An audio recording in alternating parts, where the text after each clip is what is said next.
All right. So in the previous session,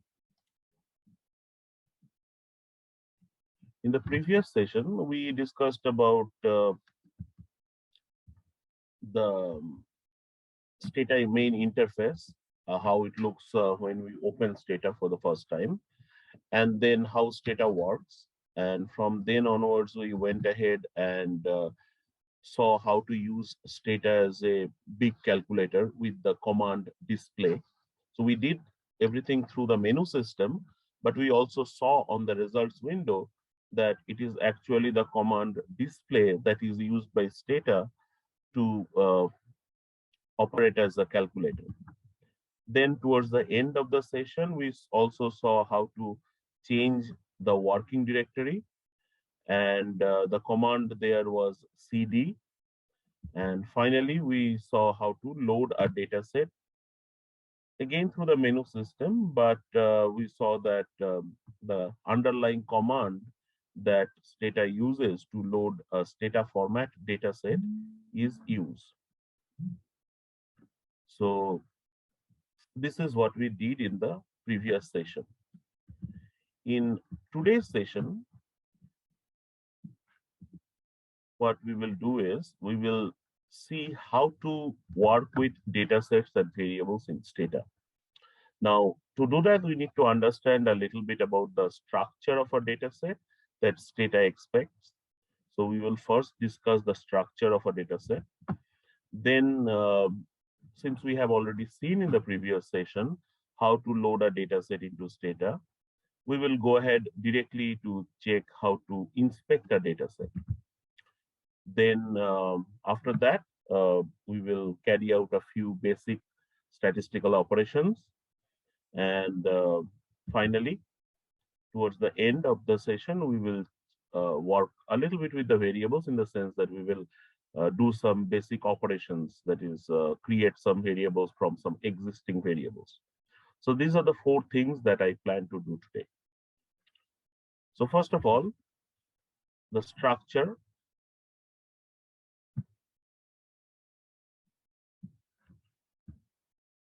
of a data set. Now, Stata is not a relational database program. Therefore, it requires the data set to be a flat or rectangular data set. Now, for those of us who do not come from a computer science background, the question becomes, what is a flat or rectangular data set? Now, a flat or rectangular data set is basically the type of data set that we are generally, those of us who have done some statistics, we are generally, but not computer science, we are generally accustomed to it. That is, we have the variables in the columns and observations in rows. So each row of a data set belongs to one particular case or observation or entity or individual on whom the data has been collected. And the data is grouped into variables which are kept in the columns. So each column is a separate variable. So this structure of a data set makes it a flat or rectangular data set. Stata requires such a data set to operate. So most data sets that Stata will work on will be this type of data set. Now, this is the general structure of the data set. What about variables? Now, the type of data set or the data sets that we can load into Stata, Stata allows different ways or 3 different ways to store variables. The first is the numeric storage type. Now, what is a numeric storage type? A numeric variable is basically variables that we generally understand, that is, which consists of numbers, that is, on whom we can carry out statistical or arithmetic operations. For example, variable like age, variable like income. So these are generally stored as numeric variables. However, in Stata, you will never see the word numeric against any variable. What you will see is 5 other words. What are those? Those are this: byte, int, long, float, and double. So these five subtypes makes the make the numeric type. So if any variable is of the type byte, it is a numeric variable. If any variable is of the type int, it is a numeric variable. If any variable is long or float or double, these are all numeric variables. So whenever a variable is stored as a numeric variable, it will be ultimately stored in any of these five formats. The basic point is that we can do arithmetic calculations on them, and therefore these type of variables are amenable to most statistical analysis. So that is the first type of storage of variables. But Stata allows two more types. The second type is a string type or string storage type. Now, what is a string variable? A string variable are those variables which are basically uh, considered as characters. So you cannot do any arithmetic calculation on them. And as a result, you cannot also do most of statistical analysis with them.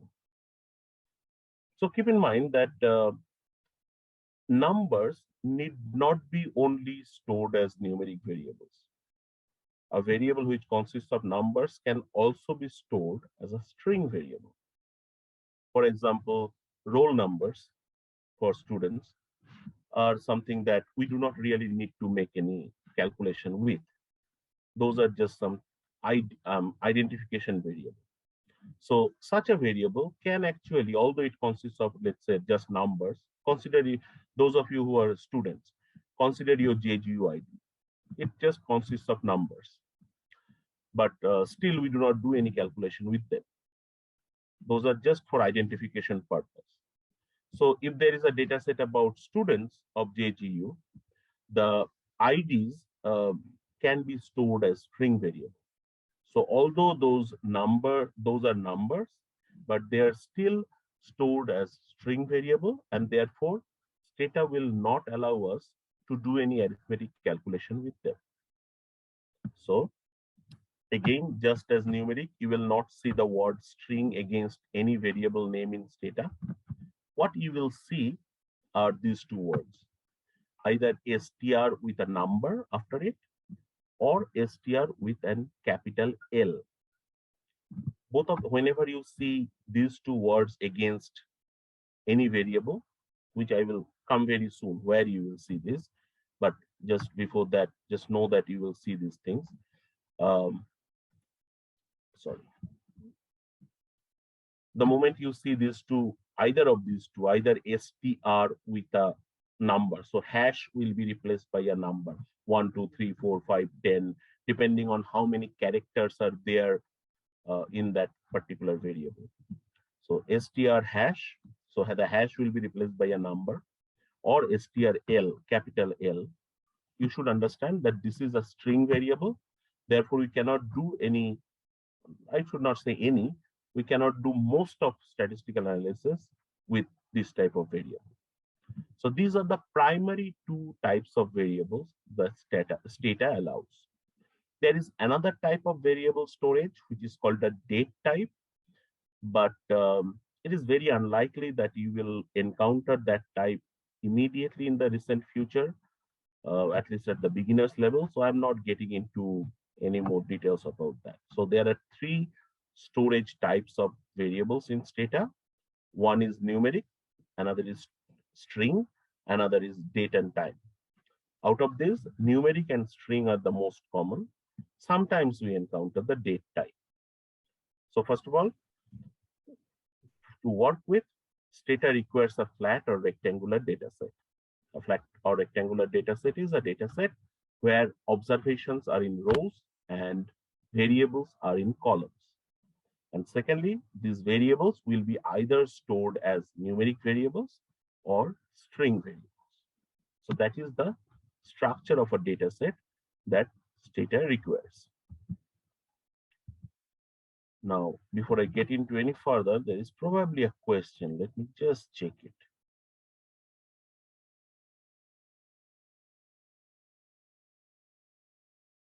Yes. So the question that is there is that, so what one can typically find in an Excel sheet? My guess is basically you wanted to confirm is whether the type of data set that we see in Excel will be admissible into Stata.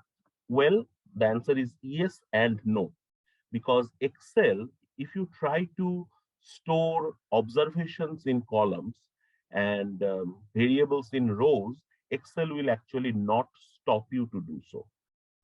It is best to store observations in rows and variables in columns in Excel as well. But Excel will not stop you if you break that rule. But Stata will not work that way. Stata will require the variables to be in columns and observations in rows. All right. Another question, couple of questions. Sure, just 1 minute. So the point is, you want to see my page 2 once more? Just hold on. Can you show the example of rectangular? Yes, I will very soon. The moment I get into Stata, we will see. In fact, I have given you 3 rectangular data sets.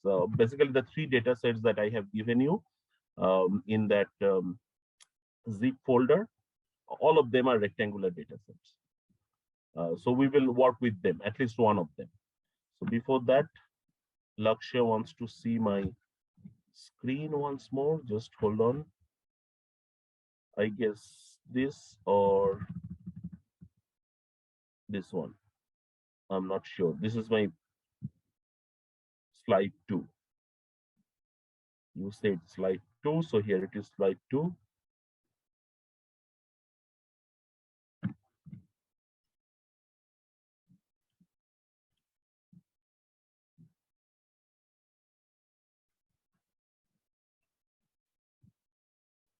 All right.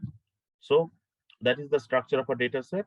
Well, when you become really proficient with data, you will see that there are some other types of some other structures of data that Stata can work with, and Stata requires the data set to be in those special formats.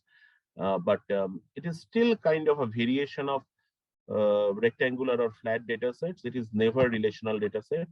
So it is not like, say, Microsoft Access. It cannot work with relational databases. All right. So I guess you are done with this work, this particular slide. So let me just go ahead.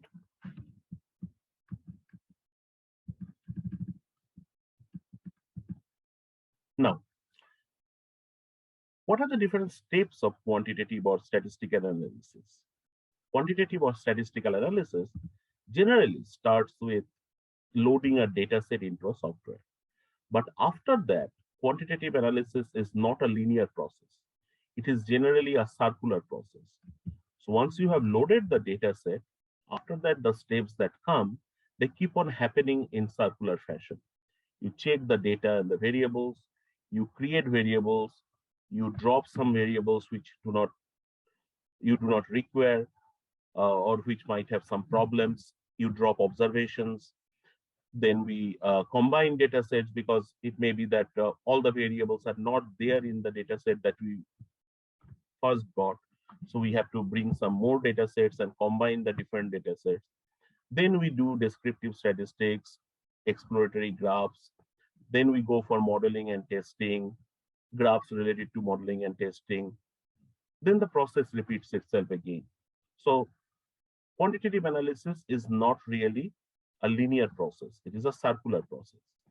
And somewhere around the descriptive statistics creation and modeling, we take the output out. And if we find that, okay, whatever analysis we have done, it is presentable to some audience, then we present that output. But the process keeps on going in a circular fashion. So this is generally the structure of quantitative analysis. Now, Stata helps us, or Stata can do all these steps. since we are going to work with the menu system, we need to understand which of these steps can be implemented through which of the menus. So loading of a data set will be through the file menu. Then the next 4 steps, checking of data and variables, creation of variables, dropping variables and dropping of observations, combining data sets. These 4 steps and all the things related to this, which sometimes are called collectively as data management steps, these are done through the data menu.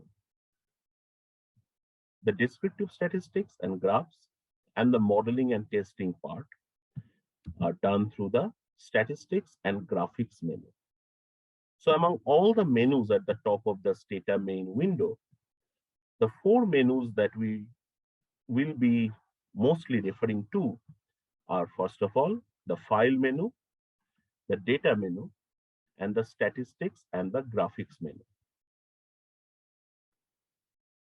So once more, repeating the thing, anything to do with file related thing will be from the file menu.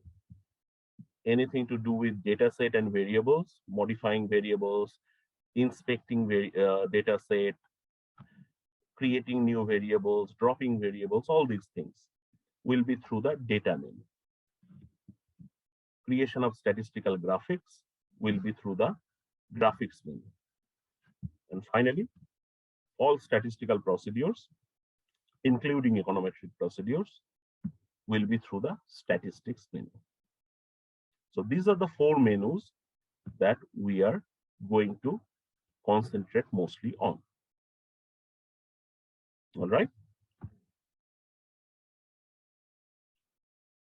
So the next is working with data set and variables in Stata.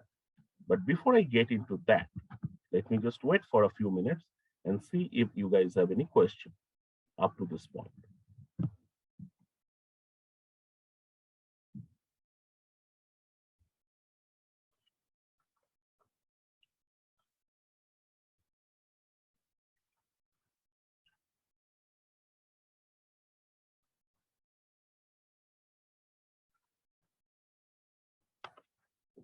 Maybe I should just stay here. That might be helpful if you have any question with respect to this.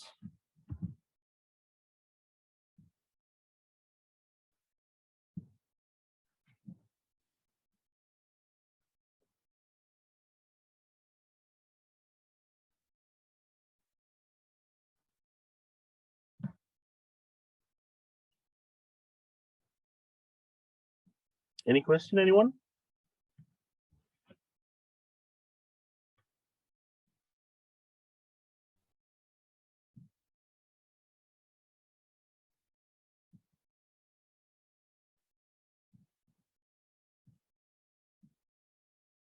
Okay, so the question is, so Stata allows us to edit and change the data set once we import. Absolutely. That is that is actually in quantitative analysis that consists of 60% of the work most of the time.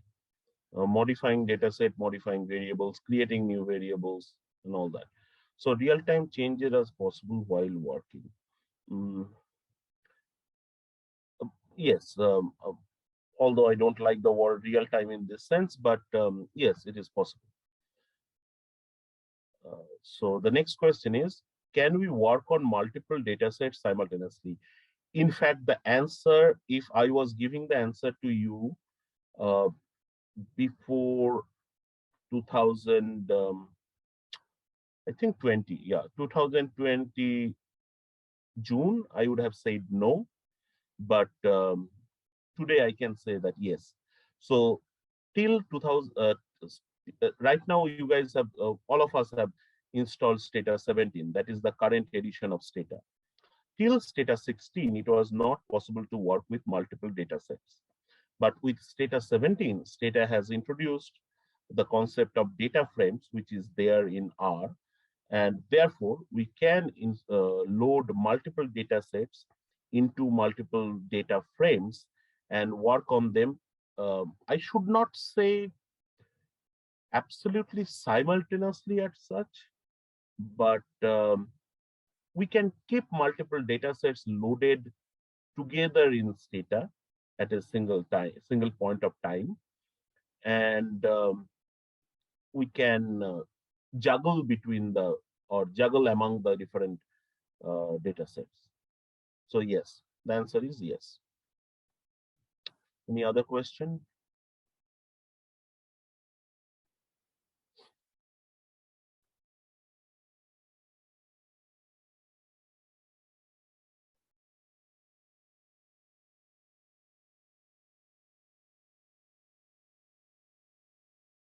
Okay. All right. So let me get into actually working with data set. And okay, there is another question. When we edit a data, so question is, when we edit a data set, will it be saved as a new data set or the previous one will be overwritten? That's a fantastic question. Actually, none. So what happens is Stata, when we load a data set into Stata, Stata loads a copy of the data set. The original data set is there in your hard drive. So in that copy of the data set that is there in the memory of Stata, we might do any type of changes.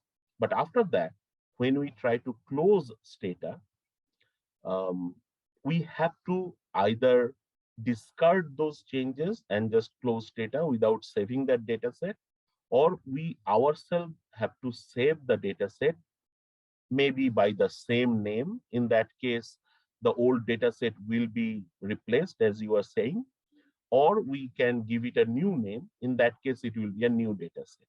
So Stata will not automatically save the data set. It gives us the choice of either saving or not saving the changes. So Stata on its own will not overwrite anything. We have to do it proactively. Either we might choose to keep the changes and overwrite the old data set, or it may be a new data set that we create. I hope that answers your question. The next question is, can we track the changes we make to the data set like a log? Yes, absolutely right. That's it. That is, I in the last session, I several times I mentioned the term reproducibility. So what you are talking about goes to reproducibility, and that is the cornerstone of scientific quantitative work. So we must and we should always, that I should say, we should and we must always keep track of those, and that is part of the third session. So today I will not discuss how to keep those keep track of those changes. That will be part of next, that will not part of, that is the topic of next week's discussion.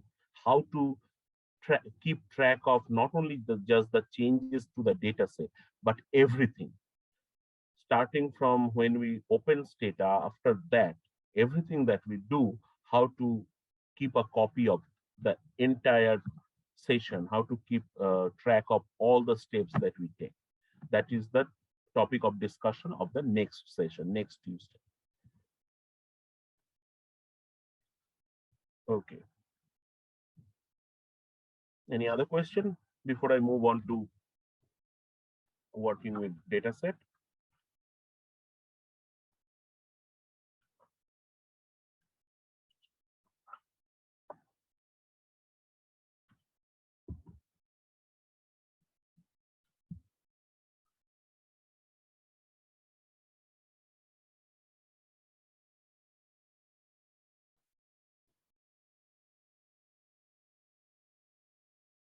All right. So keep the question coming. I will check the questions later on again. Now let me just get into working with Stata. So this is all that I have for presentation. Now we will work with the work on Stata. So you may all go ahead and open Stata. From last week's session, you already know how to change working directory. So change the working directory to where you have saved those data sets. And we will work with the wage one data set. So go ahead and open the data set as well. So where is my Stata? Here it is. I need to change the font a little bit, maybe.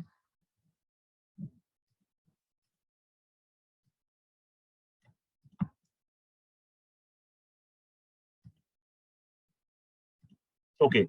Um, Today, my screen might look a little bit different from your Stata screen. That is simply because, as I was discussing in the previous session, that I don't need that. You Can you guys still see my PPT presentation, or can you see my Stata screen right now? We can see Stata. Okay. Last class I told you that I don't need that properties window. Therefore, I generally close it. And what I have also done and what I generally do is I bring that variables window from its original position, that is on the right hand side, below this history window. That way I can slightly make this results window a little bit bigger.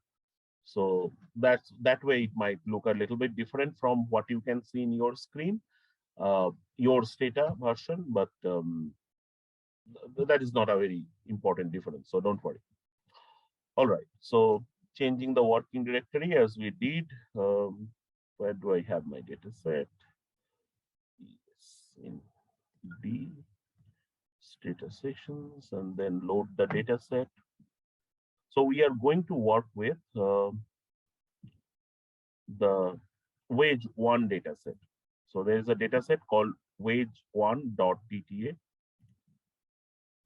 That is what we are going to work with. So remember .dta, I don't remember whether I told you this or not earlier. .dta is the extension for Stata format datasets, just as XLSX is the Excel file form extension. .docx is current Microsoft Word format. Similarly, .dta is the Stata data format. So I have loaded my data set, and we are going to work with this data set. So the first thing is, since we most likely, all of us, even if we have not maybe worked extensively, but still we probably have opened Excel at some point of time or the other. So we know how Excel looks like. So that is a point of familiarity. So is there something in Stata that looks like that? Well, there is. And in last session, I told you that there are some windows of Stata which do not appear by default, which we have to call. One of those is the data browser window, which kind of looks like the Excel window. So let's look at the data set first in that. Now, this is, let me tell you at the outset, this is not the best way of inspecting a data set. From the point of view of analysis, this is not really very helpful, but sometimes we need to just have a look at the whole data set. So let's do that. So how can we do that? There are many ways of doing it. One is we can go to the window menu, and the window, if you click on the window menu, you will see that somewhere towards the bottom, there is something called data editor. You can click on that, but we are not going to do that because there is an even slightly easier way of doing it. Look at the icons bar, this bar just below the menu bar.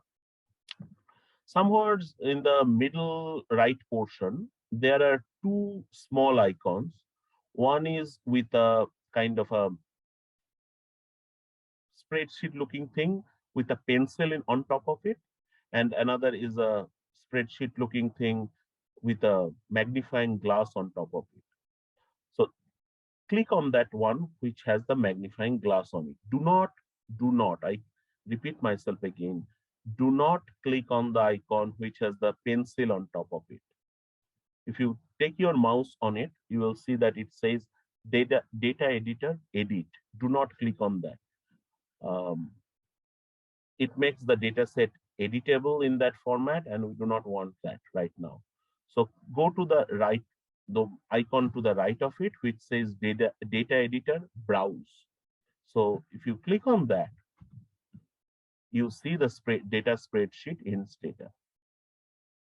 So one of you asked me earlier that, can I show you an example of a rectangular data set? This is a rectangular data set.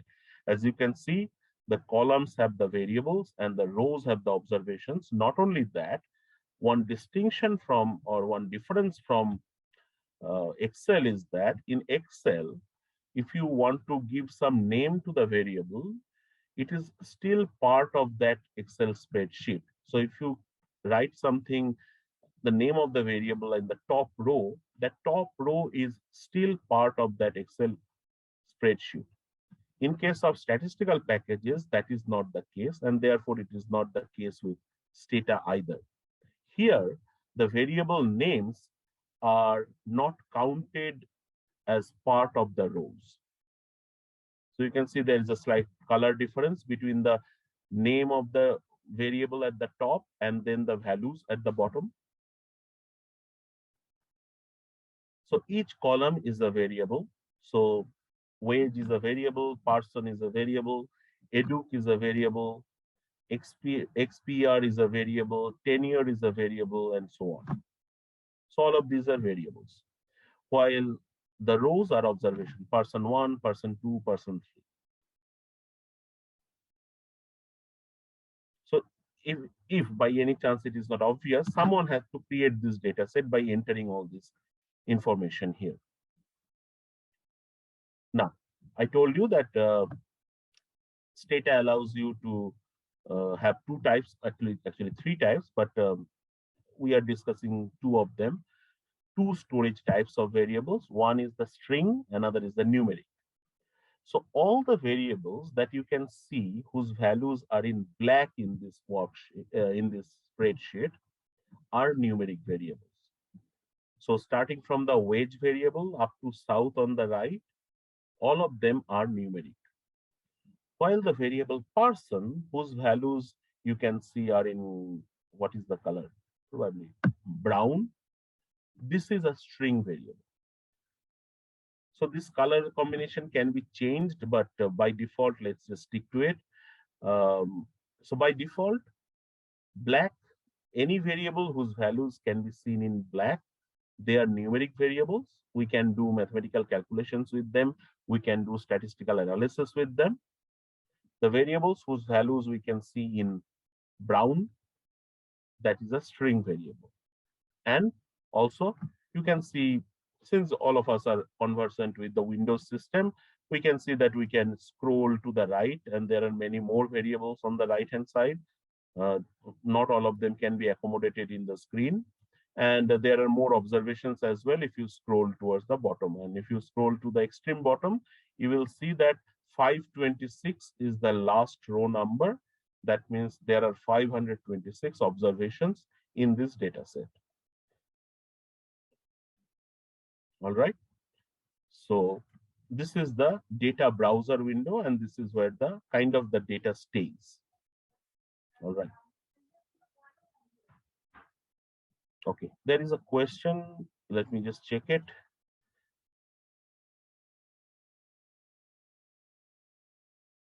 How is a data set or a DTA file created? I'm not entirely sure what your question is, because it might mean several things. One is, it might start, a data set might start its life as an Excel file.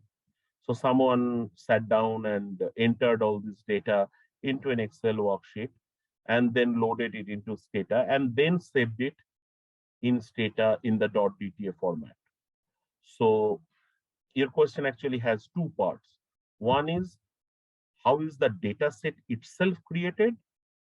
Which the first part of my answer answered that. That is, most likely this data set started its life as an Excel file. And the second part of your question is that how it got translated into .dta format or converted into .dta format. And then the process is that once you load the Excel file data into Stata, Well, it might start as an Excel file, it might start as a text file, or many things. But anyway, once you have loaded that into Stata, after that, if you save it in Stata's format, it will be a .dta file. So that is how data files are created. So at some point of time, one individual human being had to enter all this data in one software or the other. They may do it directly into Stata, which I highly doubt they did. Generally, all data sets start their lives as in some spreadsheets software. All right. Most likely that answers your question. Does that? Or did you want to ask something different?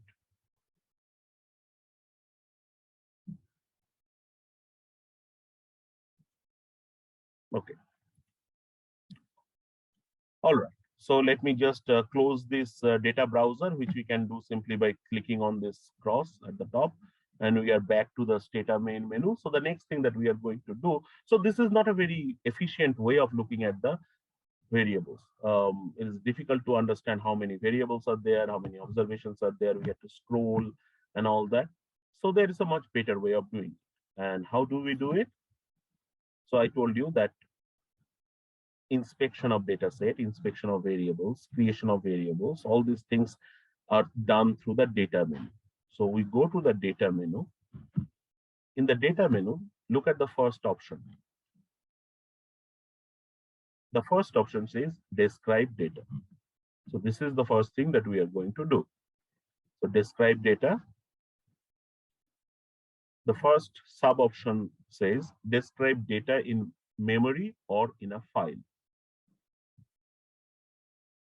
So if you click on that, a dialog box comes. So just like last week, the display dialog box came when we tried to use Stata as a calculator. Now the describe dialog box comes. So I told you from the display dialog box that in Stata, in these dialog boxes, the first word in the title bar. So this is the title bar here at the top. The first word is basically the command. So the underlying command that we are going to use or Stata is going to use is describe. So what we want to do, we want to describe the data set. We want to have some idea what we have here in our data set. So let's not change anything because there are lots of things that we can actually select, but let's just keep everything very simple. It says describe data in memory. So yes, this data set has been loaded into the memory of Stata. Therefore, let's just ask Stata to describe it. So go ahead and press submit. Once we press submit, what happens is some output comes in the results window. And it's a long output, so just scroll up. So at the top, you will see that there is a period and there is described. That means this is the command that Stata just executed. So whenever a command is executed, that command in the results window comes with a period in front of it. And then after that, below it, we have the output. And what does the output say? It says that it contains data from this partition of my computer.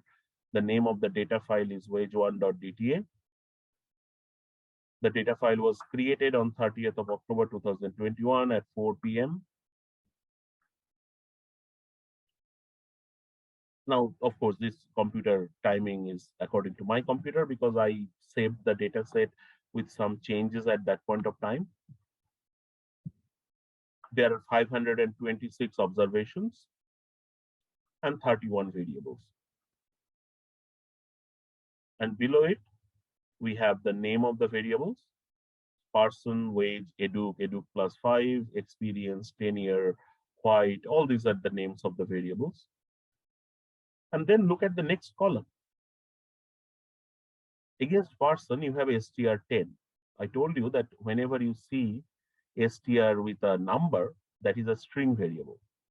So this is a string variable, str10.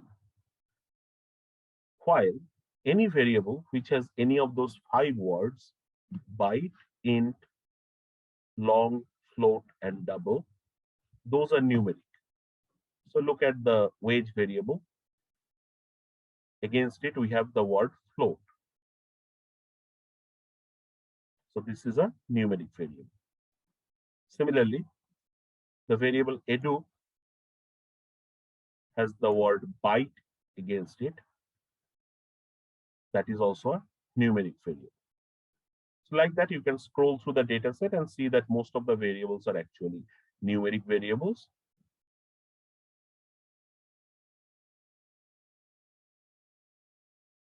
So whenever we load data, describe is generally the first command that we resort to check what we have in the data set.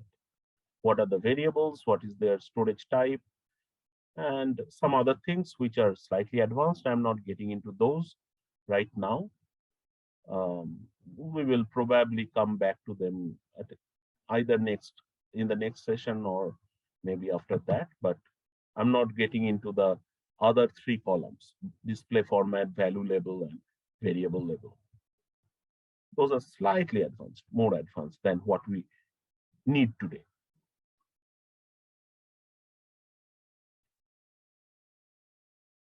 Maybe variable label will be easier for you to understand.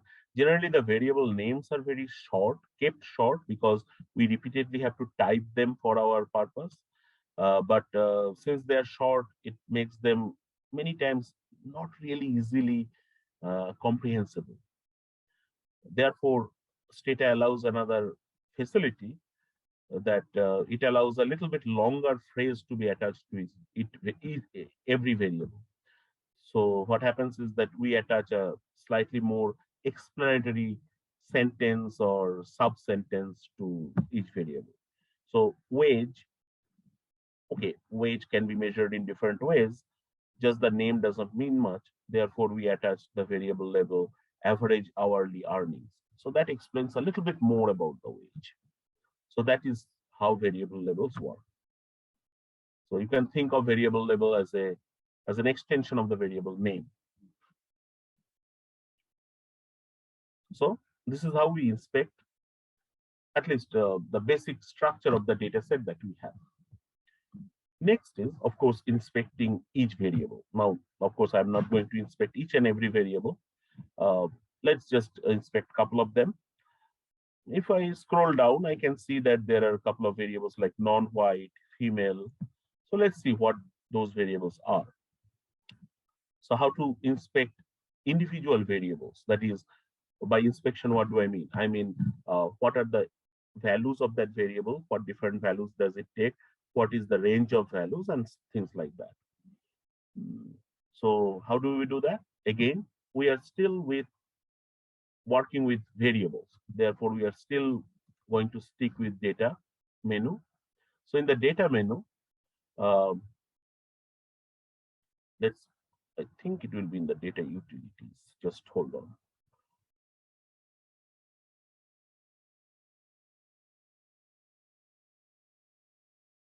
Just a minute. This is the problem of not working with the menu on my own. Code book will be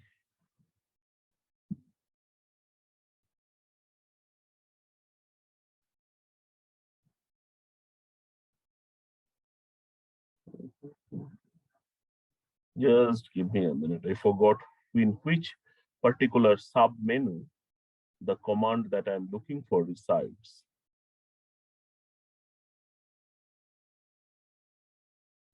Yeah, the second one actually. So again, going back to the data menu, let's go to the describe data, and we have already used the first sub option, describe data in memory. The next one is describe data contents. So that is what we want to do. So let's click on that. And now another dialog box comes up. So let's just make it bigger.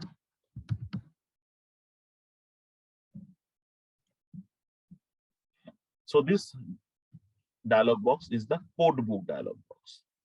Now, if we do not specify any variable here, what will happen is Stata will create code book for all variables, and that will be a huge list because there are, I think, 21 or 20, something like that, more than 20 variables in the data set. So for each and every variable of the data set, the report will be created. Um, we don't want to scroll through so much of output right now. So let's just type or select a couple of variables. So in this variables field, let's just select, say, the female variable and another one, let's say married. So these are two different variables. One is a female variable, another is the married variable. Now, since I know the data set, I know that, and this somehow you will have this information whenever you are working with data set that the female variable actually will take two values, 0 and 1. 0 means the individual is a male and 1 means the individual is a female. Similarly, married is also a binary variable or dummy variable, where 0 means the individual is unmarried and 1 means he is married. So let's just, he or she is married. So let's just check. So after we have selected female and married in this variables window, in the variables field, let's click on submit, and again some output appears. So let's just make my screen smaller. And what do we have? First, in the output, first I get the report about the code book, report about the female variable. So what does it say? It first of all says that it is a numeric variable, which we already know from the describe command. Then it says the range of values is from 0 to 1. So now the question is, does it take any value between 0 and 1? It appears that no, it does not. Simply because next it says unique values. There are two unique values. So this variable takes only two unique values. The range is 0 to 1. That means it can take only these two values, 0 and 1. And it also says the units is 1. So all combining all this tells us that this variable is a binary variable, 0, 1 variable. Next, it says missing, that is out of 526 observations, none is missing. So for all individuals, we have the information about their gender or their sex. And it also shows us, since it is a binary variable, Stata immediately understands that it is a kind of categorical variable.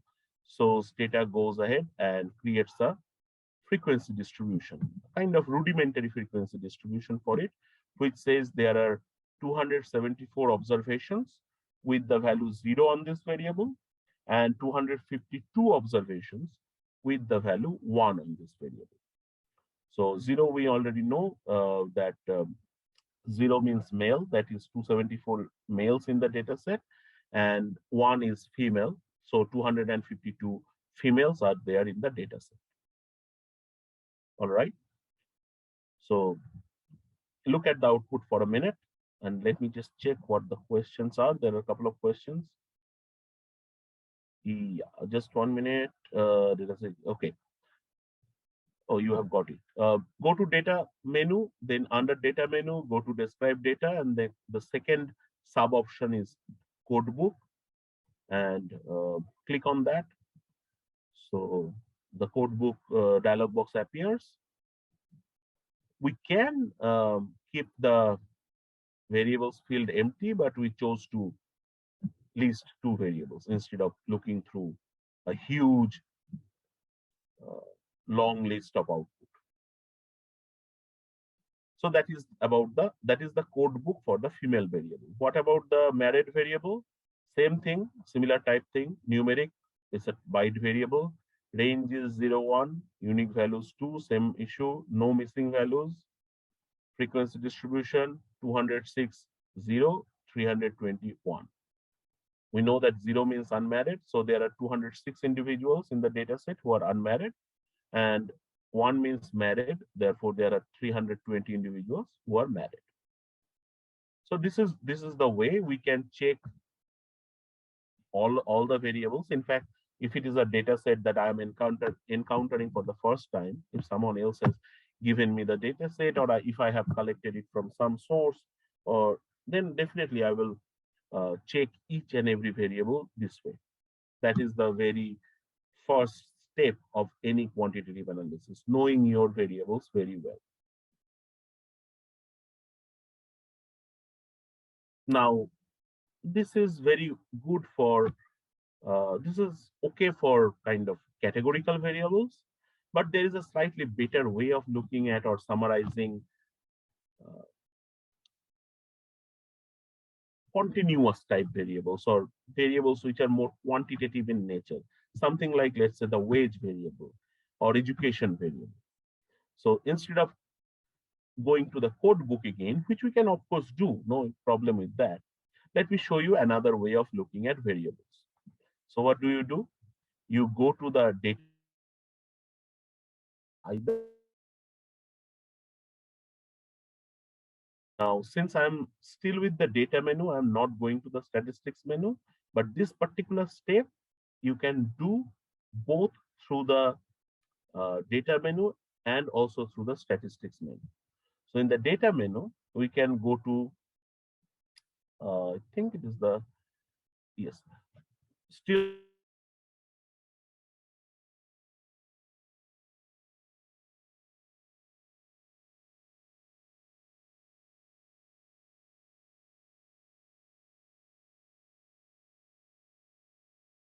and maximum wage is 24.98.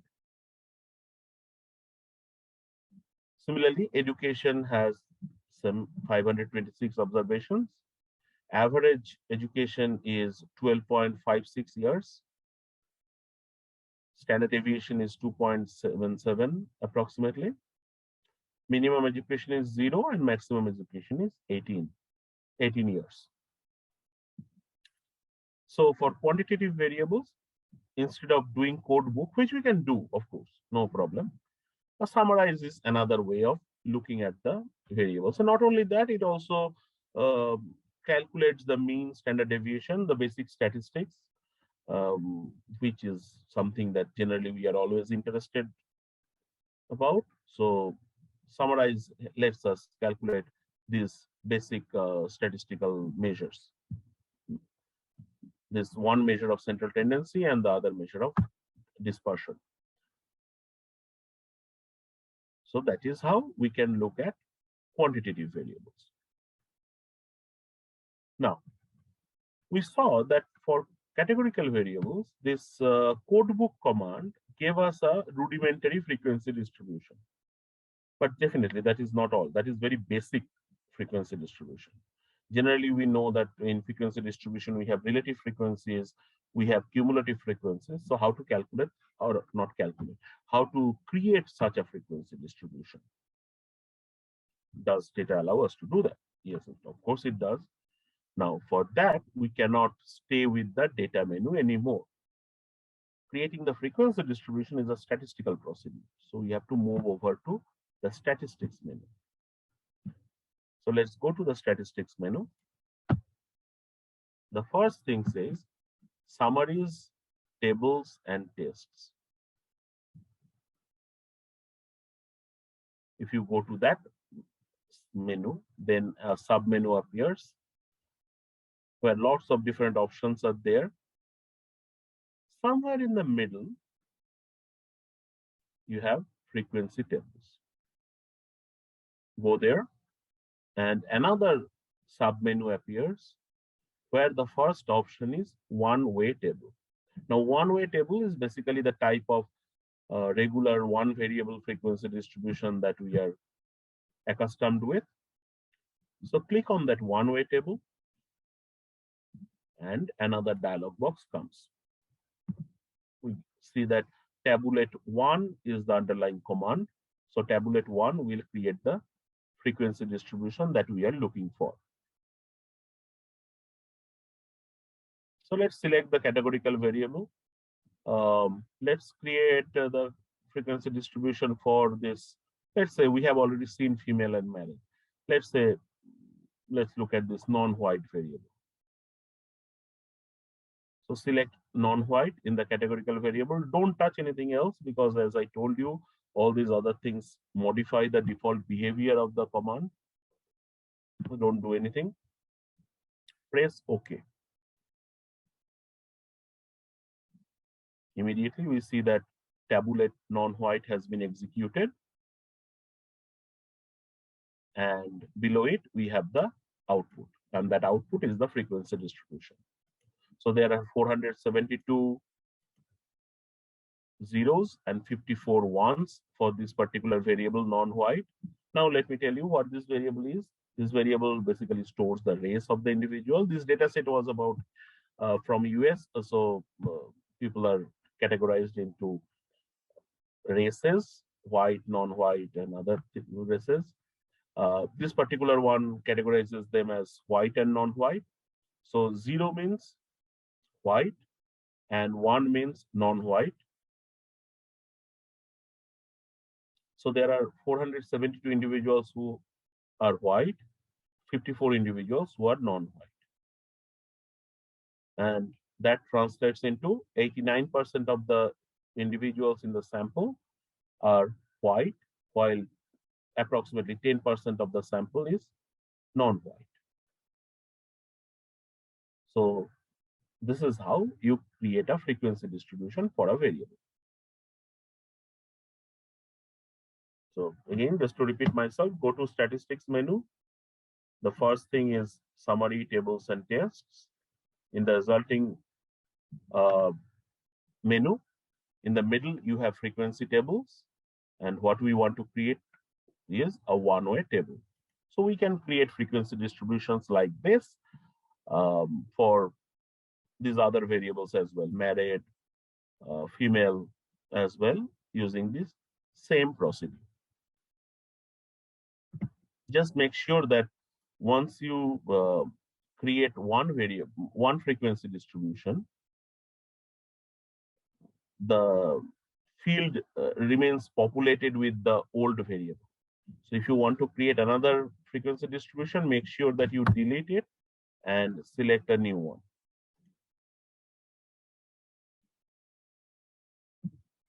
So this is how you create frequency distributions. Now, maybe many of you have already done some statistics course. So probably the next statistical measure that you calculated. So we have actually calculated several statistical measures already. We have seen frequency, absolute frequencies, relative frequencies, mean, standard deviation. Let's calculate correlation coefficient. Let's calculate the correlation between wage and edu. All right. So that is also a statistical procedure. Therefore, you should by now kind of understand that we have to go to the statistics menu. Within the statistics menu, we go to again the summaries, tables, and tests. Within there, we go to the top option, summary and descriptive statistics, and that opens up a long menu, long sub-menu. So in that long sub-menu, scroll down to the middle. And in the middle, you have correlations and covariances. There are different types of correlations, but we are going with simple correlation, therefore, we just go with this correlation and covariances. Click on that, and the dialog box that appears is correlate dialog box. Therefore, correlate is the command that is going to calculate correlation for us. So we want to calculate the correlation between wage and edu. We can calculate between wage, edu, and let's say experience. So let's do it for 3 variables. So click from the drop-down menu in the variables field, click wage, click edu, click experience. So all these 3 variables appear in the variables field. And then as usual, press OK. So again, correlate wage educ experience is the command, and this is going to calculate the correlation coefficient amongst all these variables. And therefore, the just below it, we see the correlation table. So the correlation between wage and educ is 0.41 approximately. Between wage and experience is 0.11. And between experience and education is minus 0.2, is almost 0.3, minus 0.3. So these are the correlation coefficients between these three variables in the data set. So let me stop here a little, and let's see whether you guys have any question or not up to this point.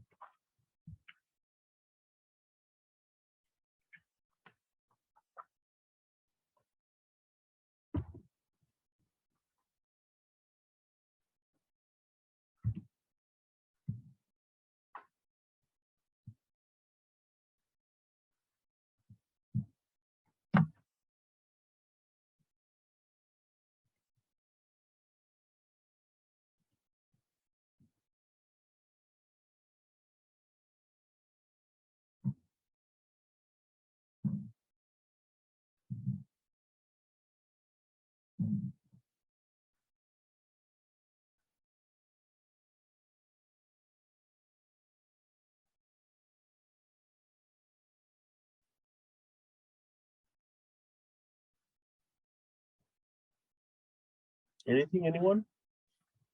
Any confusion?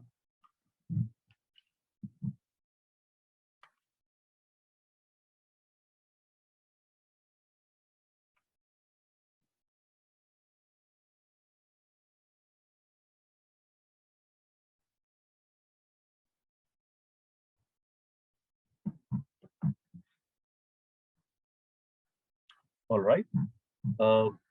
Keep on thinking. If you have any question, let me then continue with the discussion.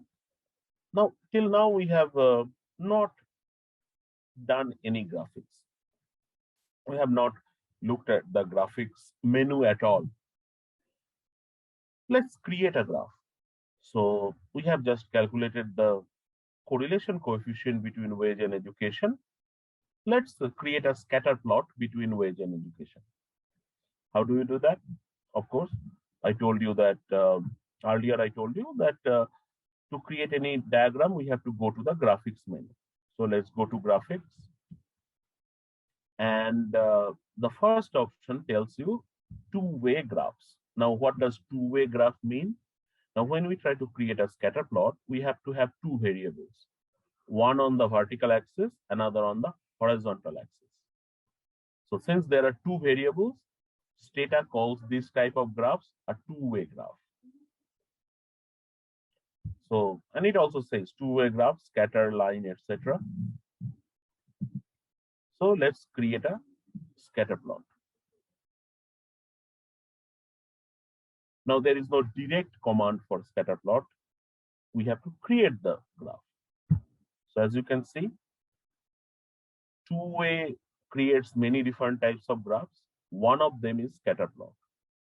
So let's click on this create button.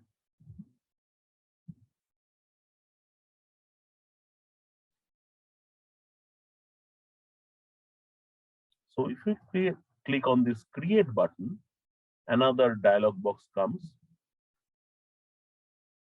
which says plot 1, because the simple reason it says plot 1 is two-way allows you to combine many graphs on the same diagram.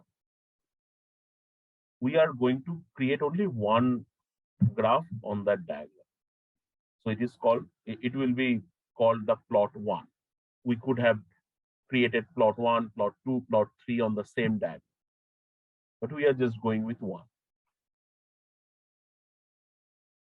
So the first thing you can see on the right-hand side, it says basic plots. And within basic plots, there are lots of different options. Scatter is probably already selected for most of us.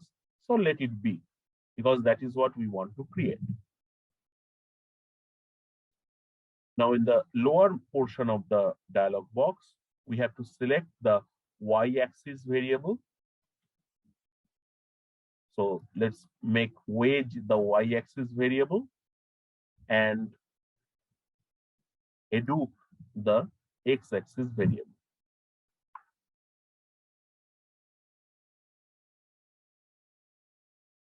Once we are selected that, that's fine. Let's click on accept. Now remember, I am just creating a bare bone diagram. I will show you from the bare bone diagram how much extensive modifications can be done with an example. I will not create it in front of you, but I will show you the side-by-side differences between the two later on. So right now we are creating the most basic graph without any the default that comes with when we just ask Stata to create this graph. It is very easily possible to make this diagram look completely different. So anyway, uh, we have already created the plot, or we have defined the plot, which is a scatter plot between the wage and edu variable. And as you can see, it says plot one, under plot definitions, it says plot one. And see, towards the bottom, it also says scatter, wage, and edu. So this plot one is this particular diagram that we are going to create.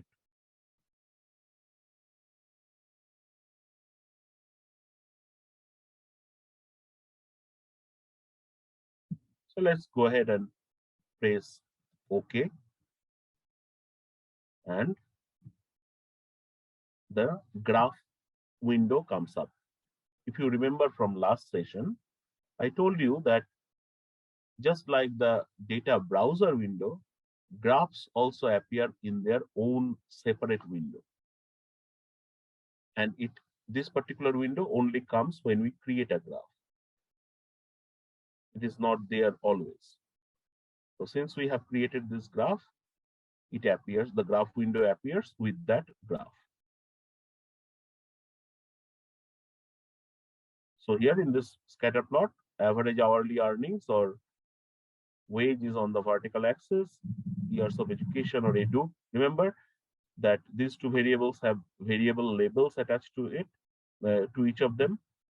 So wage has the variable label average hourly earnings, and edu has the label years of education. So Stata uses those instead of the variable names so that we have a little bit easier time to understand what is what. And this is how the data points are scattered.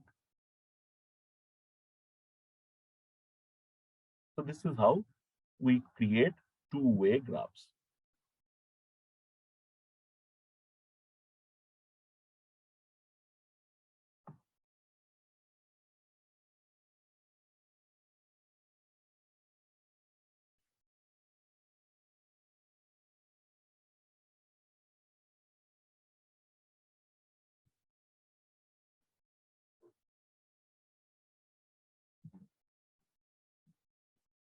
Any question up to this point?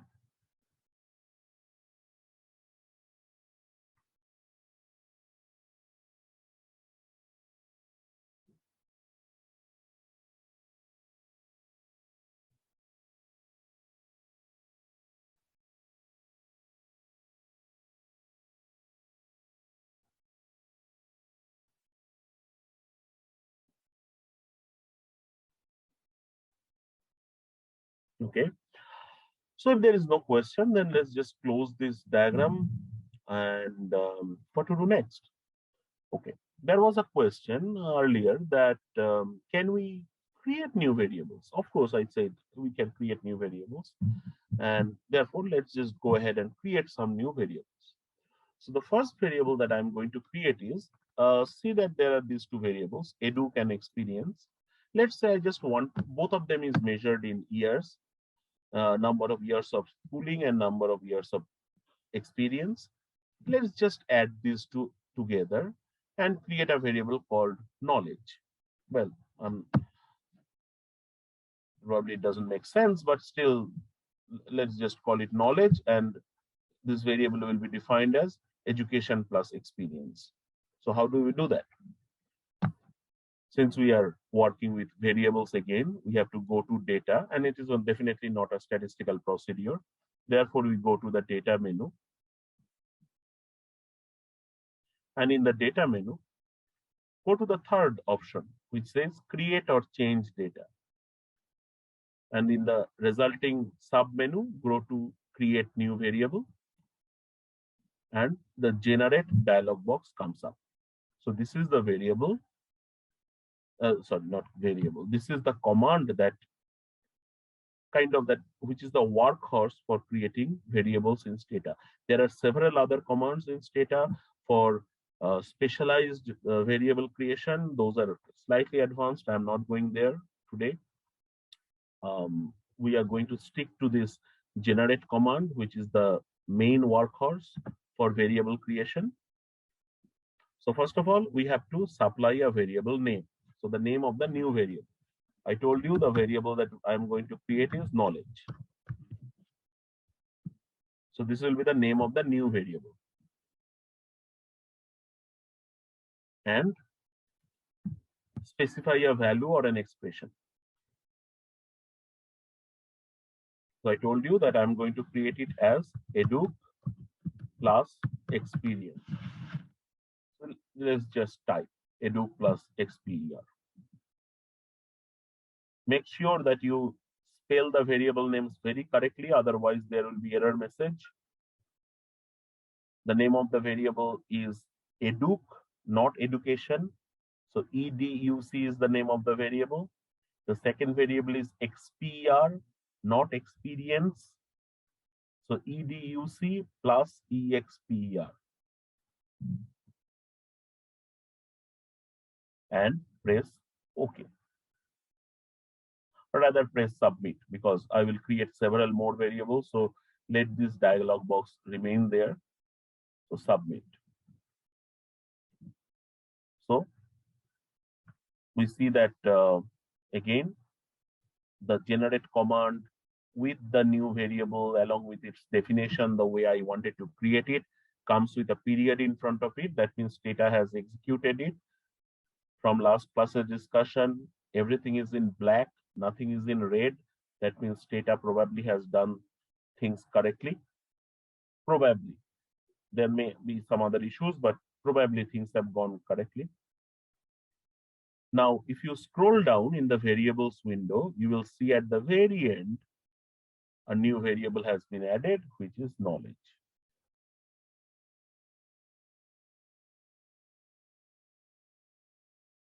So you have just created a variable called knowledge in the dataset.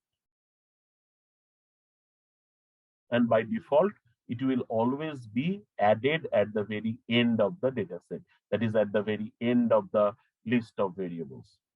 On the right hand, if you think in terms of the data browser or the data spreadsheet that I showed you earlier, the new variable will be on the extreme right.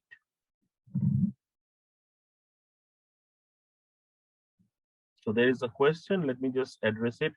It says the variable name you suggested already exists. Does it mean it is already there in the data set? First of all, okay, let me go back to the dialog box. Where did you type edu plus experience? Did you type in variable name field, or did you type it in the specify a value or an expression field? If you tried, specify value or an expression. So you typed edu plus experience there. Yes, sir. And did you type knowledge in the variable name field? Yes, sir.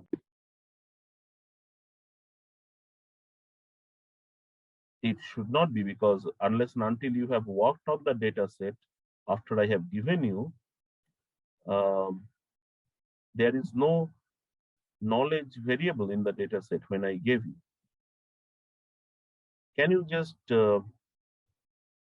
paste a screenshot on the chat box? So can you please repeat the step once more so that I can try again? So open the generate dialog box. In the variable name, type knowledge and specify a value or an expression, type edu plus experience, educ plus exper.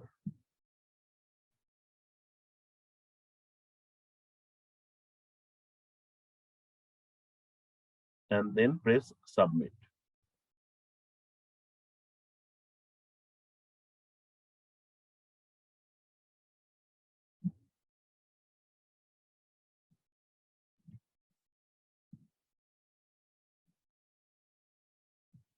In any case, if you cannot do it, just stay back after the session. Uh, Ms. Ms. Nakpal, can you just keep the session open beyond 8 so that if anybody has any question, I can answer those after the session is over. Sure, we'll do that. Okay. So try it. If it doesn't work, then we will see after the session. So anyway, those of you who have already able to do it, this is how we create a variable based on some arithmetic calculation on some existing variables. Now, let's do another calculation. Let's calculate the log of wage. Now, this variable already exists in the data set. Therefore, we have to check the name of it. So already there is L wage, which is log wage, but I'm again creating it. So I'm going to specify the name as LN wage. So in the dialog box, generate dialog box again, in the variable name field, I am typing LN wage. Remember, if you type L wage, Stata will not be able to do it because in the data set, there is already a variable called L wage.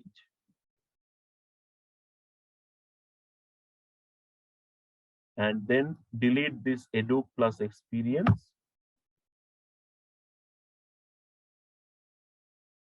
And either from last class's discussion, I can see that someone has asked a question. I will come to that. Just hold on. From last class's discussion, that is the display commands discussion, we know that log is calculated by the ln function. So if you can type, just go ahead and type ln wage in the contents of variable field, or if you are not comfortable with that yet, then click on the create button. The same expression builder appears from last session. In there, go to functions. Since log is a mathematical function, go to mathematical functions, scroll down to find out where is log, double click on it. So let me just make it bigger. Yeah. So double click on it. So log x comes here, but definitely I'm not going to calculate log of x. So delete x and type wage.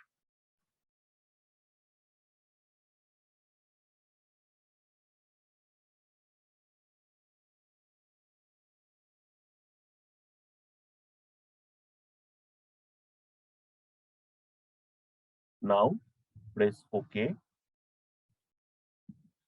So same log ln wage comes up.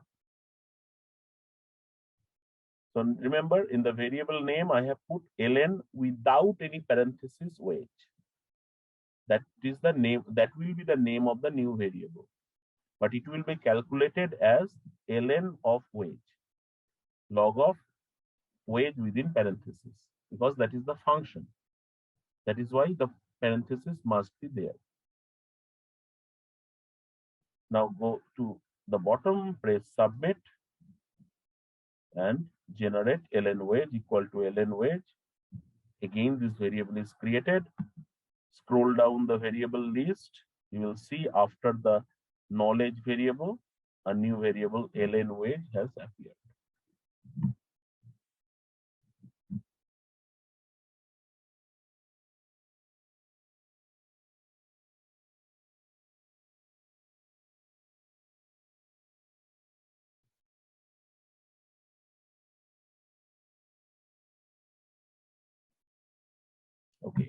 Go ahead and keep do this. Let me just check what was the question. Next one. Okay.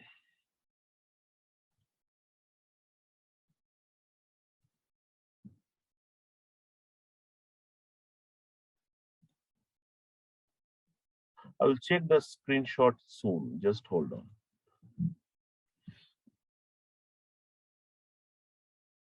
Try, even if you could not do that knowledge variable, try with the ln wage variable now.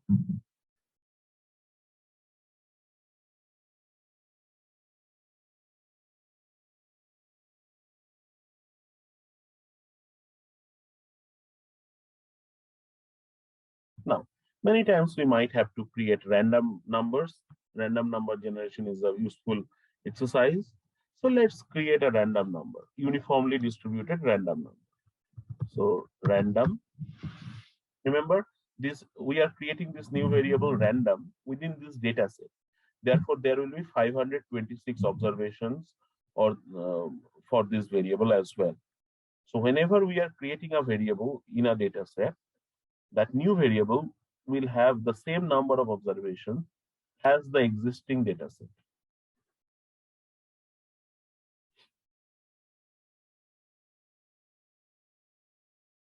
So delete the log wage, because definitely we are not calculating log wage. We are creating a uniformly distributed random number. So let's go to the create button. Let's bring up the expression builder. In the expression builder, go to functions. Now, random number is not a mathematical function. Random number generation is a statistical function. Actually, it is not even statistical. It is random number function according to Stata. So somewhere 2 entries below the mathematical functions, we have the random number function in the list. Clicking on that brings up all the different random number generating functions available or pre-programmed within Stata.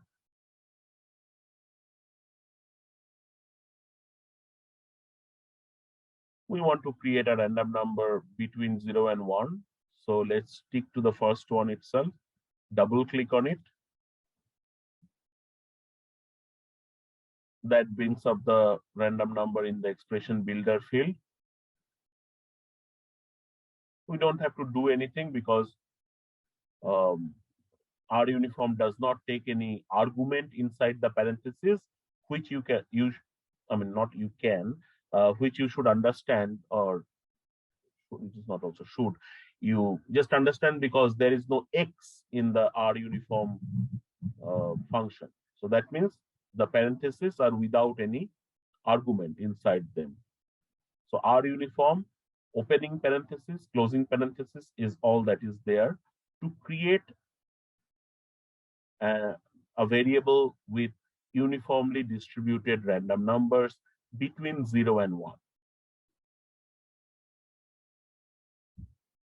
So press OK. So the variable name is random, and it will be created as R uniform parenthesis open and parenthesis closed. Press submit. Again, nothing is in red there. That means Stata has been able to create it. Scroll through the variables list. We see that at the very end, after log wage, this random variable has been created.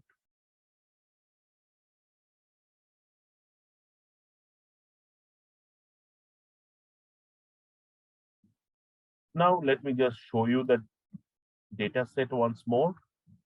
So let's go to the browse data browser, scroll to the right, and on the right, you will see that the knowledge variable, the ln wage variable, and the random variable that we just created are there.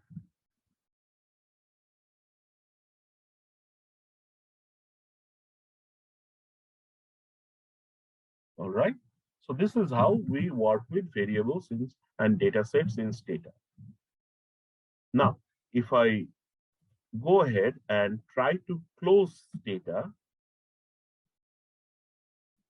Stata will ask me this. Data in memory has changed because we created those three new variables, right? Do you want to save the changes before exiting? And there was one question exactly related to this. Now, keep this in mind. Never press save. Once you get this dialog box, always keep in mind not to press save, because the moment you press save, your original data set will be replaced with this new data set. And for quantitative analysis, that is a strict no. You should not lose your original data set. So what you should do instead is press cancel, go to file, and then go to save as, and save this by a new name. Let's say wage 1 version 2, and then press save, then close data and get out of it. So never replace your original data set.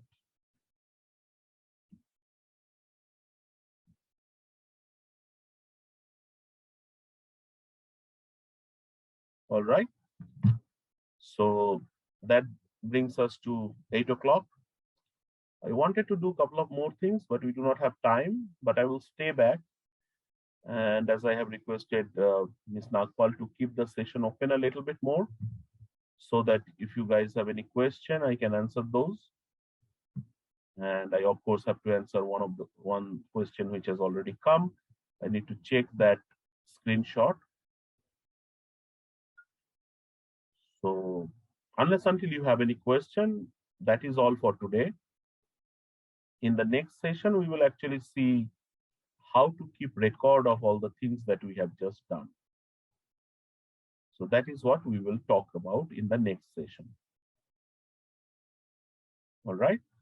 So if you guys don't have any question, good night to you. I will stay back a little to see if there is any question.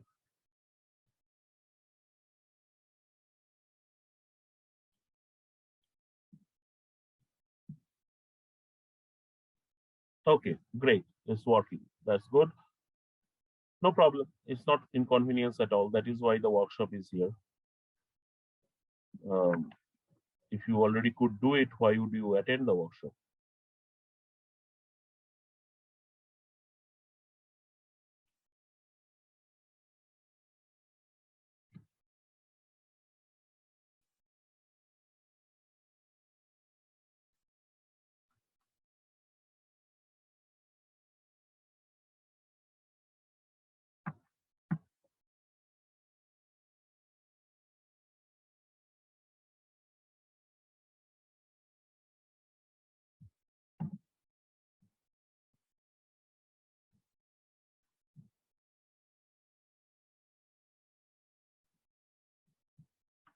So if anyone has any questions, just go ahead and ask it. Otherwise, you may just leave. Okay, sir, when I want to select variables from the drop-down menu,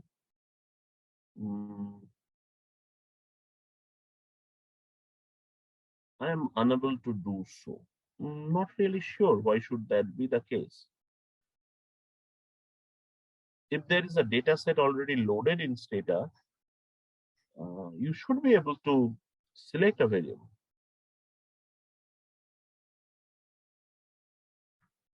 I don't know why. Actually, without looking at your screen and exactly what you are doing, it's difficult to answer that.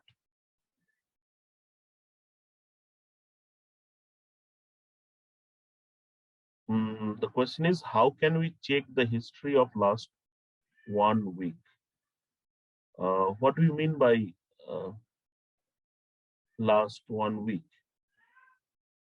You mean last session, what we did?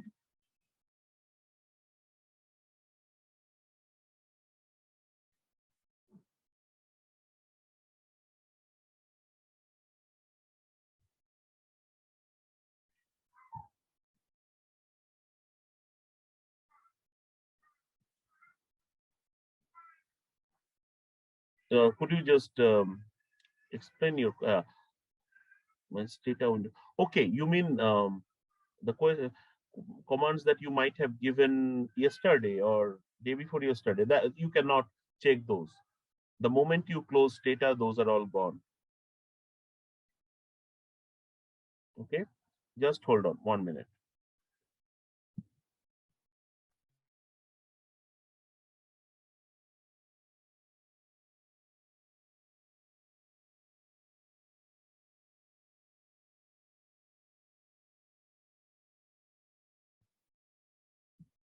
Yeah, so you cannot that is why we will have the next session actually, that how to store these things uh, permanently, kind of permanently, so that we can check what we did today 5 days from now, 5 months from now, or 5 years from now. Because the moment we close data, everything goes away. Okay, how correlation part works. Okay, how to do correlation. So correlation is a statistical procedure. And so you go to statistics menu, then summary, and it is kind of a summaries measure. So we go to correlation is not really modeling. So you go to summaries and tables and tests. Excuse me. So we go to the summaries and descriptive statistics. From the resulting long menu, in the middle, you have correlations and covariances. And if you click on that, so hold on. If you click on that, this correlate dialog box comes. And there you have to select multiple variables, at least 2 variables, because if you want to calculate a proper correlation, we need at least 2 variables, or you can select more than that. In that case, a long correlation table will be calculated. So this is how you calculate correlation coefficient.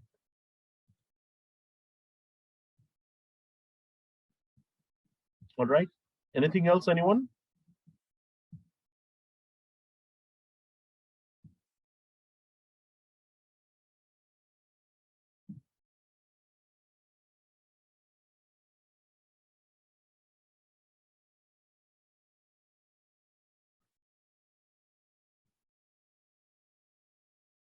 Okay, Mr. Sriniket, were you able to, I'm not even sure whether you are still here, but in case you are here, were you able to do it? The thing that you said you were not able to do.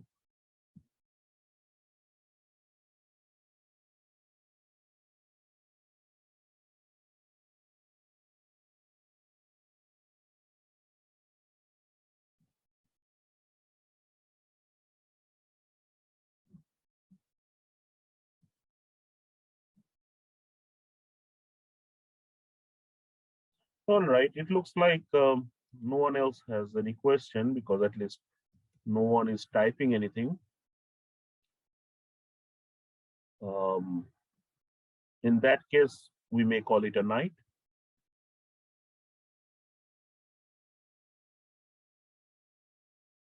Yep, I guess so. No more question, it looks like. All right, then. In any case, if you have any question, you can always mail me. So see you guys next week again, hopefully.